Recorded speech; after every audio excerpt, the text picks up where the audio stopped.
देखो चंद्र ग्रहण, इससे पहले क्या बताए? सूर्य ग्रहण। तो जिसमें प्रमुख भूमिका किसका किसका हम लिए थे? प्रमुख भूमिका लिए थे सूर्य का, चंद्रमा का और पृथ्वी का। इस तीनों का भूमिका हम चंद्र ग्रहण सूर्य ग्रहण में भी लिए थे। हम चंद्र ग्रहण कब और कैसे लगते हैं, तो दिमाग को शांत करो, एक लाइन में आंसर तैयार। हम क्या करेंगे, एक इसको प्रयोग के मार्फत से समझेंगे। कैसे मार्फत से? हम इसको टॉर्च जला दिए, इसको क्या कहते हैं? टॉर्च। इस टॉर्च से रोशनी निकलती है, इसको मान लिए कोई चीज हम सूर्य।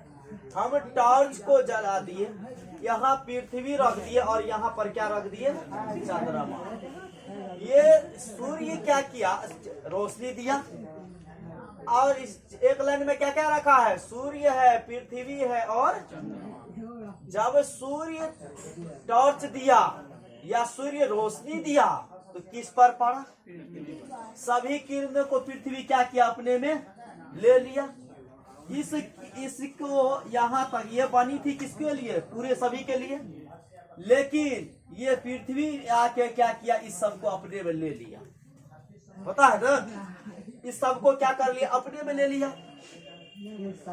पृथ्वी बेचारा मुंह ताकते रह गया कि एक रोशनी हमरो पर आएगा, आएगा कि नहीं आएगा।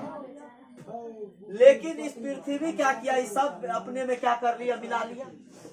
जब सूर्य की किरणें पृथ्वी पर पड़ती है तो पृथ्वी के बाद जो चंद्रमा है उस पे पड़ती है? नहीं पड़ती है। तो इस पृथ्वी पर रहने वाले व्यक्ति को सूर्य से रोशनी आती है, सूर्य तो दिखाई देगी लेकिन चंद्रमा दिखाई देगी? नहीं देगी। ये दिखाई क्यों देगी? क्योंकि इससे रोशनी आ रही है। और इस बेचारे को चंद्रमा दिखाई नहीं देगी क्योंकि यहाँ रोशनी जाता ही नहीं है। तो नहीं जाता है तो क्या नहीं दिखाई दिया? पृथ्वी वाला को सूर्य नहीं दिखाई दिया कि चंद्रमा नहीं दिखाई दिया। हम इससे पहले बोले थे कि जो नहीं दिखाई दी वही ग्रहण लग जाएगा। तो यहाँ चंद्रमा नहीं दिखाई दे रहा तो कौन ग्रहण हो जाएगा? चंद्र ग्रहण हो जाएगा। या हम दूसरे शब्द में कह सकते हैं, जब सूर्य और चंद्रमा के बीच पृथ्वी आ जाती है तो सूर्य के सारे किरणें को ये अवशोषित कर लेती है और पृथ्वीवासी को चंद्रमा नहीं दिखाई देती है, जिस कारण से हम कहते हैं चंद्र ग्रहण लग गया। हो गया। जब परिभाषा, जब सूर्य और पृथ्वी के बीच चंद्रमा आ जाती है तो कौन ग्रहण लगता है? चंद्र ग्रहण लगता है। कब लगता है? हमेशा पूर्णिमा की रात्रि में लगता है। इसे फुल मून भी कहते हैं। लेकिन चंद्र ग्रहण को हम क्या कहते हैं? ब्लड मून भी कहा जाता है। लोग इसे अछूत मानते थे। प्राचीन सदियों के लोग जो होते थे, हमारे दादा के परदादे के जमाने के लोग, जब चंद्र ग्रहण लगता था तो इसे लोगों अछूत इस चंद्र ग्रहण को मानते थे। और लोगों की यह धारणा थी कि उसे लोगों को क्या करना पड़ता है? स्नान करना। जब चंद्र ग्रहण लग जाते थे तो बिना स्नान किए हुए उसे आंगन में रहने नहीं दिया जाता था। पहले स्नान करो, इसके बाद जो बासी भोजन बचा हुआ है, बासी अभी खाना बनाए, तया निमन निमन चीज बनाए और अभी चंद्र ग्रहण लगा तो वो क्या बन गया? बेकार हो गया। उसको क्या किया जाता था? फेंक दिया जाता था। या पहले जो किसी अशुभ जाति के लोग होते थे उसे दे दिया जाता था। कौन सी परिभाषा? ये क्या हो गया?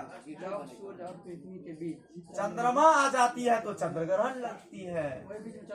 जब किसके बोले रे? रुको रुको। जब सूर्य और चंद्रमा के बीच होगा, यहाँ क्या हो जाएगा? चंद्रमा के बीच क्या आ जाती है? पृथ्वी आ जाती है तो कौन ग्रहण लगता है? चंद्र ग्रहण लगता है। जब सूर्य और चंद्रमा के बीच पृथ्वी आ जाती है तो कौन ग्रहण लगता है? चंद्र ग्रहण। जो चीज नहीं दिखाई देगा। हो गया ना। फिर एक लाइन में बताते हैं कि जब सूर्य और चंद्रमा के बीच पृथ्वी आ जाती है तो सूर्य की सारे रोशनी पृथ्वी तक समा जाती है। चंद्रमा को कुछ भाग दिखाई नहीं देता है। तो पृथ्वीवासी को सूर्य से रोशनी आती है, सूर्य तो दिखाई देती है, परंतु चंद्रमा वाली भाग दिखाई नहीं देती है। जिस कारण से हम जो भाग नहीं दिखाई देता है वह ग्रहण लगता है, अर्थात चंद्रमा नहीं दिखाई देता है तो कौन ग्रहण लगता है? चंद्र ग्रहण। ये कब लगते हैं? अमावस्या को कि पूर्णिमा को? पूर्णिमा की रात्रि में लगते हैं। पूर्णिमा के रात्रि में लगते, इसे फुल मून कहते हैं, मतलब पूरे चंद्रमा कहते हैं, क्योंकि पूर्ण चंद्र ग्रहण लगते हैं। और इसे हम चंद्र ग्रहण को हम ब्लड और मून, मतलब ब्लड मतलब क्या होता है? खून चंद्रमा भी कहते हैं। इसलिए कहते हैं क्योंकि इससे ये लोग अशुभ मानते थे और बने बनाए भोजन को बेकार करके फेंकना पड़ता था और प्रत्येक व्यक्तियों के घरों में स्नान करके न्यू वस्त्र पहनना पड़ता था। ऐसी प्राचीन सदियों की अवधारणा है।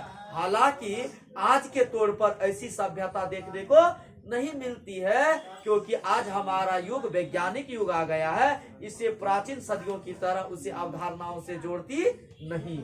हो गया, इतने इसको लिखो।